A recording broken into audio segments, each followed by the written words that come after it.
Trop, c'est trop. J'en ai vraiment marre.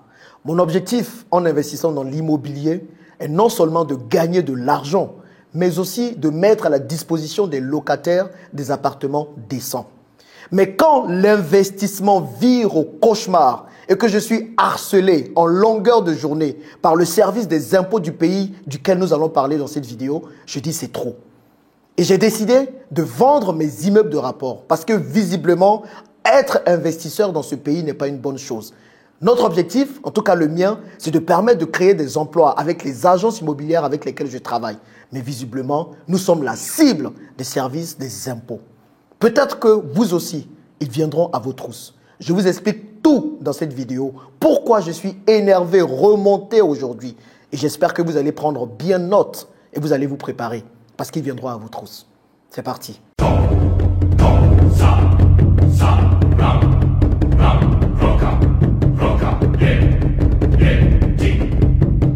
Bonjour et bienvenue. Si vous êtes là pour la première fois, je m'appelle Jean-Yves Bragbo, multi-investisseur spécialement en Afrique. Et mon objectif, c'est de permettre au maximum d'Africains possible de pouvoir réussir tous leurs investissements en Afrique. Si c'est une thématique qui vous intéresse, les amis, deux choses. La première, abonnez-vous. La deuxième, partagez cette vidéo afin que plusieurs personnes entendent parler de ce problème dont je vais parler dans cette vidéo. Si vous êtes en Côte d'Ivoire, je vous rappelle qu'avec ma société de transport CIA Transport, nous recrutons des chauffeurs. L'objectif est de recruter 100 chauffeurs d'ici la fin du mois de février. Si vous êtes chauffeur, que vous avez au moins 3 ans d'expérience de conduite, n'hésitez surtout pas à écrire au numéro qui s'affiche juste en bas. Dites chauffeur, appelez et quelqu'un va vous répondre. C'est très important. On permet à plusieurs personnes de travailler et c'est ce qui est intéressant dans tout ce que moi je fais ici en Afrique. Mais aujourd'hui, on ne va pas parler de l'Afrique. On va parler d'un pays où l'imposition devient du n'importe quoi, désolé du terme. Je n'ai aucun souci à payer des impôts, je le rappelle. Mais quand on vous traque pour que vous puissiez payer ce que vous ne devrez pas payer, je pense qu'il y a un problème. Et aujourd'hui, on va parler de la France. Si vous vivez en France et dans d'autres pays européens, prenez garde. Je me suis levé de très bonne humeur ce matin. Je me disais j'allais passer une très bonne journée jusqu'à ce que je vois cet email qui a totalement gâché ma journée. Pour vous rappeler le contexte, moi j'ai investi en France dans des immeubles de rapport. Aujourd'hui, j'ai jusqu'à 3 immeubles de rapport que j'ai acquis de 2017 à 2020. J'ai acheté le premier en 2017, le deuxième en fin 2018 et le troisième en 2020. Donc, ces 3 immeubles de rapport ont une valeur patrimoniale d'environ 1 million d'euros. Et moi, ça me permet de pouvoir avoir des revenus locatifs que j'utilise pour faire d'autres choses et d'autres business. Et bien, depuis un certain moment, depuis 2022, je me rends compte que le service des impôts ne veut pas mon bien. Je suis peut-être le seul à être dans ce cas. Si vous aussi, vous êtes propriétaire d'immeubles de rapport, dites-le moi. Donc, je vous lis l'email que j'ai reçu ce matin. Et c'est un email que j'avais déjà reçu il y a quelque temps. J'étais même parti en France pour régler le problème dont je vais vous parler dans cette vidéo. Mais je ne comprends pas pourquoi le service des impôts me renvoie encore cet email. Il y a un problème. Je vous le lis rapidement. Donc, cet email dit... Bonjour Soueni Bragbo. Bon, déjà, quand il m'appelle Soueni Bragbo, le service des impôts, déjà, ça ne m'énerve pas que je n'aime pas mon nom, mais donc vous voyez bien que c'est le service des impôts, la Direction générale des finances publiques de France qui envoie ce message. Ils me disent paiement de votre taxe d'habitation sur les résidences secondaires. Bonjour Soueni Bragbo. Un avis de taxe d'habitation sur les résidences secondaires vous a été envoyé avec une date limite de paiement au 15 décembre 2023. Sauf erreur de notre part, le règlement ne nous est pas parvenu. Un délai supplémentaire est accordé. Vous avez jusqu'au 15 février pour payer le montant indiqué sur votre avis. Je vous rappelle que je fais cette vidéo le 31 janvier. Un délai supplémentaire est accordé. Vous avez jusqu'au 15 février pour payer le montant indiqué sur votre avis, en ligne ou en papier. Au-delà de cette date, toute somme restant due sera majorée de 10%. Pour plus de simplicité et de rapidité, vous pouvez payer en ligne sur le site impôt.gouv.fr dans votre espace particulier. Nos agents sont à votre écoute, blablabla, blablabla et tout le reste. Donc, en gros, quand vous êtes propriétaire d'immeubles de rapport en France, vous payez déjà ce qu'on appelle la taxe foncière. Quand vous êtes propriétaire, vous payez la taxe foncière. En plus de la taxe foncière, moi, je prends en charge les charges communes de mes différents locataires qui tournent pour un immeuble à peu près autour de 300 €. Parfois même, les locataires ne me redonnent pas ces charges, mais ce n'est pas grave. Et en plus de ça, je fais des travaux sur mes immeubles. Les travaux récents que j'ai faits tournent autour de 10 000 euros pour changer la chaudière d'un des immeubles. Donc, je n'ai pas de problème à payer toutes ces choses-là parce que c'est normal. Le but d'un propriétaire ou bien le devoir d'un propriétaire, c'est de mettre tout en place pour que les locataires soient dans de bonnes conditions. Maintenant, on vient me dire qu'il faut que je paye une taxe d'habitation sur les résidences secondaires. Pour ceux qui ne savent pas ce que c'est, une taxe d'habitation, c'est une taxe que les gens payent en France pour habiter dans un logement. Donc avant, c'était des taxes d'habitation sur les résidences principales. C'est que si tu es locataire, que tu loues un appartement, tu payes une taxe d'habitation. C'est qu'en France que j'ai vu ça. Je n'ai vu ça nulle part ailleurs. C'est qu'en France que j'ai vu ça, où tu payes une taxe pour habiter dans un logement en plus de ton loyer que tu payes. Mais bon, on va dire que chacun contribue un peu à l'avancée du pays et tout. Bref. Maintenant, je reçois ce courrier que j'avais déjà reçu en 2022, comme je vous le disais. Moi, je n'ai pas de résidence secondaire en France.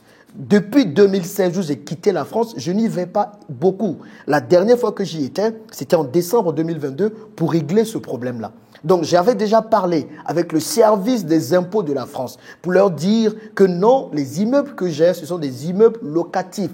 Et moi, je n'ai aucun appartement dans lequel je reste dans ces immeubles-là. Parce que ce sont des immeubles qui se trouvent dans le nord de la France et j'ai rien à faire dans le nord de la France. J'ai pas des activités là-bas à part ces immeubles de rapport. Et moi, je paye mes taxes foncières normalement. Aujourd'hui, parce que ces immeubles sont dans le nord de la France, qu'il n'y a pas assez d'activités d'entreprise pour soutenir les communes dans le nord de la France, je paye jusqu'à 10 000 euros par an pour les taxes foncières de ces différents immeubles de rapport. Mais il n'y a pas de souci. Donc, je reçois ce courrier, je me rends en France pour discuter avec le service des impôts parce que c'est très difficile de les avoir au téléphone. Et mon fiscaliste me dit, c'est plus intéressant de partir en France, comme ça tu règles ça vite fait une bonne fois pour toutes et on n'en parle plus. Donc je pars, je leur dis non, que moi ce sont des logements que je mets en location et tout. Ils me disent, est-ce que les logements avaient été vacants? J'ai dit oui, il y a 2 ou 3 des logements qui ont été vacants à un certain moment donné, mais maintenant, il y a des locataires dedans. Ils m'ont dit parce que ça avait été vacant et donc il faut payer une taxe d'habitation sur ces logements vacants. J'ai dit mais qu'est-ce qui ne va pas? En fait, j'achète des appartements, je les mets en location, je ne vis pas dedans parce qu'ils sont vides. Vous me demandez de payer des taxes d'habitation. Ce n'est pas normal, je ne réside pas dedans. Ils me disent, non, si c'est vide, on se dit que vous allez potentiellement vivre dedans, vous allez les utiliser. Je leur dis, mais je ne vais pas en France. Je ne vais pas en France. Je ne suis même pas allé en France en 2022 avant d'y aller. Donc, qu'est-ce qui se passe? Ils me disent, dans ce cas, la taxe d'habitation, ce n'est pas que sur les résidences, ce n'est pas que sur les appartements, mais ça concerne aussi le garage et la cave. Je dis, le garage et la cave. Je dois payer une taxe d'habitation sur le garage et la cave. Il ne faut pas abuser, les amis. Il ne faut pas abuser. Donc, je me prends la tête avec eux. Ils m'avaient donné une taxe d'habitation d'à peu près 5 000 euros à l'époque. Je fais tout pour que ça disparaisse, mais ils font des magouilles pour que ça descende à 700 euros. Je dis, je ne paye pas les 700 euros. Et là, je me rends compte qu'en 2023, ils ont prélevé les 700 euros sur mon compte bancaire. Donc ça, c'est même pas encore fini. Là, ce matin, je viens recevoir cet autre email et là, on me demande encore de payer un autre 5 000 euros. Ce qui veut dire qu'il faut que je commence encore à parler aux impôts et à tout ça. Certains vont me dire, mais Jean-Yves, ça coûte des 5 000 euros que tu es en train de te plaindre comme ça.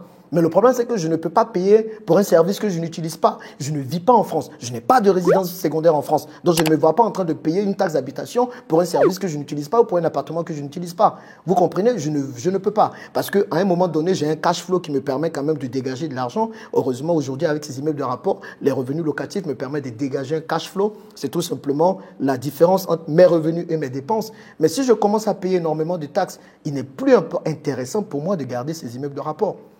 Donc, j'ai passé la journée à bavarder avec le service des impôts qui ne veut rien comprendre. Donc, encore une fois, je vais devoir me déplacer en France pour aller régler ce problème-là.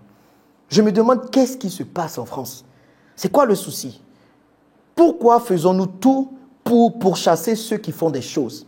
Moi, aujourd'hui, je suis investisseur. J'investis dans des pays parce que ce sont des pays avec de bons retours sur investissement. J'investis dans les immeubles de rapport parce qu'en France, pour moi, c'est l'investissement le plus mature. Mais quand à un moment donné, on se sent traqué, on doit payer des taxes à n'en point finir et qui plombent notre rentabilité, j'ai envie de dire non, stop.